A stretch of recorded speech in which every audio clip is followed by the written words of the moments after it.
Hello നമസ്കാരം, ഏവർക്കും പുതിയയിലേക്ക്. അങ്ങനെ കാത്തിരിപ്പിനൊടുവിൽ പുഷ്പക വിമാനം എന്ന ചിത്രത്തിൻ്റെ ആദ്യ ഷോ കഴിഞ്ഞ് ഇപ്പോഴിതാ ചിത്രത്തിൻ്റെ ആദ്യ റിവ്യൂസൊക്കെ കേരളത്തിലെ വിവിധ തിയേറ്ററുകളിൽ നിന്ന് പുറത്തുകൊണ്ടിരിക്കുകയാണ്. ആ ഒരു അപ്ഡേഷനാണ് ഇന്നൊരു വീഡിയോ ഭാഗത്ത്. വീഡിയോയിലേക്ക് മുൻപ് വീഡിയോ ലൈക്ക് ചെയ്യുക, ചാനൽ സബ്സ്ക്രൈബ് ചെയ്യാൻ വേണ്ടി ശ്രമിക്കുക.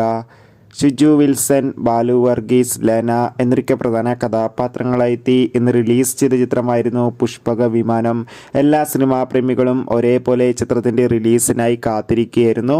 അങ്ങനെ കാത്തിരിപ്പിനോടിൽ ഇപ്പോഴിതാ പുഷ്പക വിമാനം എന്ന ചിത്രത്തിൻ്റെ ആദ്യ ഷോ കേരളത്തിലെ വിവിധ തിയേറ്ററുകളിൽ ആരംഭിച്ച് ആദ്യ ഷോയുടെ റിവ്യൂസൊക്കെ പുറത്തുവന്നുകൊണ്ടിരിക്കുകയാണ്. ആദ്യ ഷോ കഴിയുമ്പോൾ തന്നെ ചിത്രത്തിന് ഒരു പോസിറ്റീവ് അഭിപ്രായം ലഭിച്ചിട്ടുണ്ട്. ചിത്രം മികച്ചൊരു ആക്ഷൻ ഫാമിലി കോമഡി എൻ്റർടൈൻമെൻ്റ് ആണെന്നും ചിത്രത്തിൽ ഷിജു വിൽസന്റെ നല്ല മികച്ച അഭിനയം തന്നെ കാണാൻ വേണ്ടി സാധിക്കുന്നുണ്ടെന്ന് റിപ്പോർട്ടുകൾ സൂചിപ്പിക്കുന്നുണ്ട്. കാത്തിരിക്കാം നമുക്ക് പുഷ്പക വിമാനം എന്ന ചിത്രത്തിന്റെ കൂടുതൽ അപ്ഡേഷൻ അറിയാൻ വേണ്ടി. ബൈ.